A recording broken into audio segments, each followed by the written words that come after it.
టాటా ఈ పేరు తెలియని ఇండియన్నే ఉండడు. టీ నుంచి ట్రక్స్ వరకు, ఉప్పు నుంచి ఉక్కు వరకు ప్రతి దాంట్లో టాటా అనే పేరు వినిపిస్తూనే ఉంటుంది. మన దేశంలో అతిపెద్ద వ్యాపార సామ్రాజ్యంగా టాటా కంపెనీ మొట్టమొదటి స్థానంలో నిలిచింది. ఇంత పెద్ద కంపెనీని విజయవంతంగా నడిపిస్తున్న వ్యక్తి రతన్ టాటా గారు.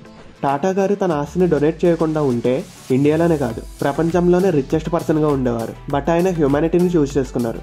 టాటా గారి సక్సెస్ స్టోరీ ప్రపంచంలోనే ప్రతి ఒక్కరికి ఒక ఇన్స్పిరేషన్. ఇంత పెద్ద కంపెనీ అయినా ఏనాడు రిచెస్ట్ పర్సన్స్ లో టాటాలు ఎందుకు లేరో ఈ వీడియోలో చూద్దాం. అలానే 150 సంవత్సరాలున్న ఈ టాటా గ్రూప్ గురించి, దాన్ని నడిపిస్తున్న టాటా గారి గురించి ఈ వీడియోలో తెలుసుకుందాం. వీడియోలోకి వెళ్లే ముందు ఈ వీడియోకి ఒక లైక్ చేసి ఛానల్ ని సబ్స్క్రైబ్ చేయండి.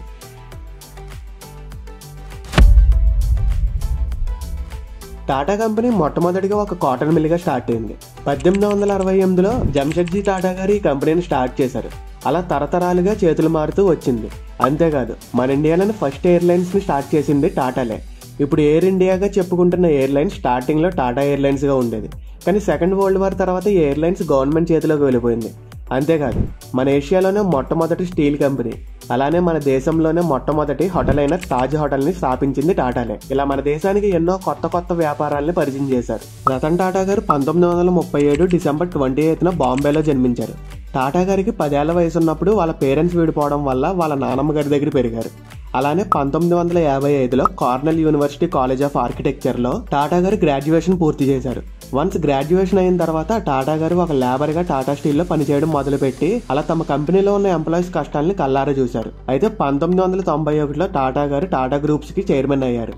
అప్పట్లో ఎటువంటి అనుభవం లేకుండా టాటా గ్రూప్స్ కి ఎలా చైర్మన్ చేస్తారని బోర్డు మెంబర్స్ నిరాకరించారు. కానీ వాళ్ళందరి అభిప్రాయాలని తప్పని నిరూపించారు రతన్ టాటా గారు.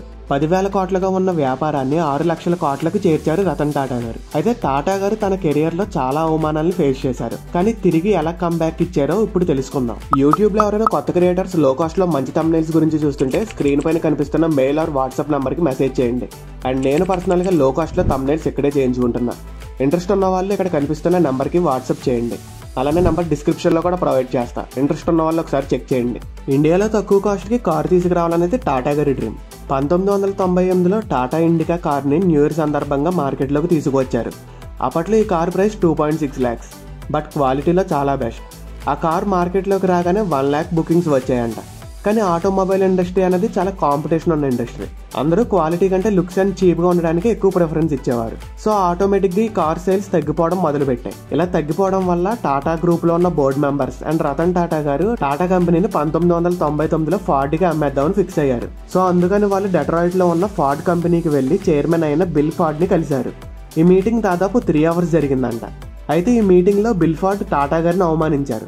మీకు కార్ బిజినెస్ గురించి ఏం తెలుసు, మీరు అనవసరంగా కార్ బిజినెస్ లోకి దిగారని అవమానించారు. సో అవమానిస్తే ఎవరికైనా సెల్ఫ్ రెస్పెక్ట్ దెబ్బతింటది కదా. అలానే టాటా గారికి కూడా సెల్ఫ్ రెస్పెక్ట్ దెబ్బతినింది.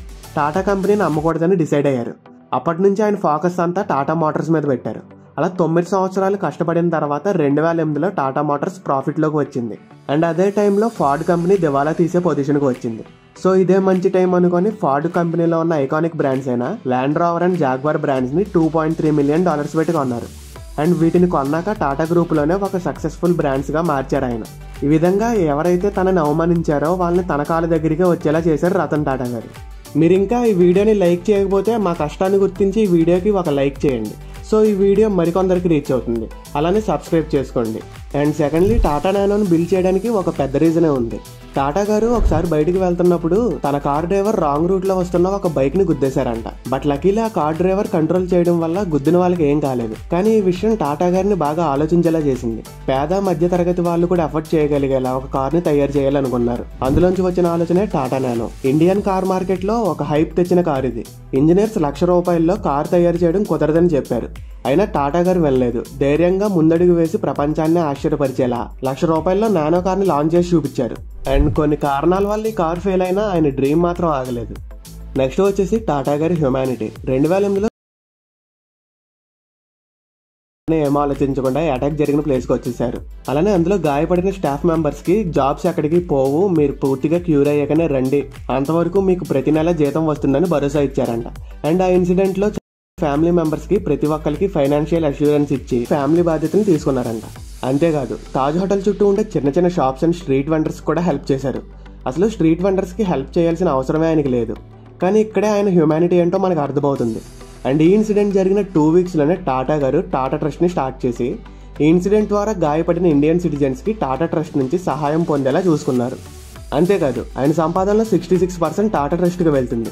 అండ్ టాటాలు సంపాదించే దానిలో చాలా వరకు సమాజానికి ఇచ్చేస్తున్నారు. అందుకే ఇండియన్స్కి టాటా అన్నది ఒక నమ్మకమైన బ్రాండ్గా మారిపోయింది. టాటా గారు చేసిన సేవలకు భారత ప్రభుత్వం పద్మభూషణ్, పద్మవిభూషణ్తో సత్కరించింది. ఇన్ని ఇన్సిడెంట్స్ జరిగినా ఆయన మనకు ఒక రోల్ మోడల్గా ఉన్నారు. నిజంగా ఆయన జీవితంలో ఫేస్ చేసిన అవమానాలు అన్నీ కాదు, కానీ ఆ అవమానాలను కూడా ఛాలెంజింగ్గా తీసుకొని తన ఎనిమిస్కి కూడా హెల్ప్ చేయాలనుకునే మనసు అయింది. అలానే ఇండియాలో బెస్ట్ కంపెనీగా ఉన్న టాటాని ఆయన టాలెంట్తో ప్రపంచవ్యాప్తంగా తెలిసేలా చేశారు. మీరు ఇంకా మన టెలిగ్రామ్లో జాయిన్ అవ్వకపోతే ఇప్పుడే జాయిన్ అయిపోండి. ఎందుకంటే ఎవ్రీ 1 అవర్కి ఇంట్రెస్టింగ్ డీల్స్ పోస్ట్ చేస్తా. ఈ డీల్స్ని మిస్ అవ్వకూడదంటే వెంటనే డిస్క్రిప్షన్లో ఉన్న టెలిగ్రామ్ లింక్ మీద క్లిక్ చేసి జాయిన్ అయిపోండి. కన్క్లూజన్: ప్రజెంట్ దాదాపు 100 కంట్రీస్లో ఆయన సామ్రాజ్యం ఉంది. అండ్ 6 కాంటినెంట్స్లో ఐటీ, ఆటోమేషన్, ఎనర్జీ ఇలా ఒకటేంటి అన్ని సెక్టర్స్లో టాటా కంపెనీస్ ఉన్నాయి. ఇలా దాదాపు 8,50,000 మంది ఆయన కంపెనీస్లో పనిచేస్తున్నారు. అండ్ ఆయన గురించి ఎంత చెప్పినా సరిపోదు, ఇంకా చెప్పాల్సింది చాలా ఉంది. అండ్ టాటా ఎంపైర్ అనేది ఒక రాజ్యంగా కనిపించినా అందులో చైర్మన్ పొజిషన్ కోసం చాలా పాలిటిక్స్ జరుగుతున్నాయి. చాలా అవమానాలు ఫేస్ చేయాల్సి వస్తుంది. కానీ అవన్నీ దాటుకొని టాటా గారు ఎలా చైర్మన్ అయ్యారు, దీని మీద త్వరలోనే ఒక వీడియో చేస్తా. ఈ వీడియో మీకు ఎలా అనిపించిందో కామెంట్ చేయండి. అండ్ ఈ వీడియోకి ఇంకంతే. వీడియో నచ్చితే మీ ఫ్యామిలీ అండ్ ఫ్రెండ్స్కి షేర్ చేయండి. అలానే ఛానల్ని సబ్స్క్రైబ్ చేయండి.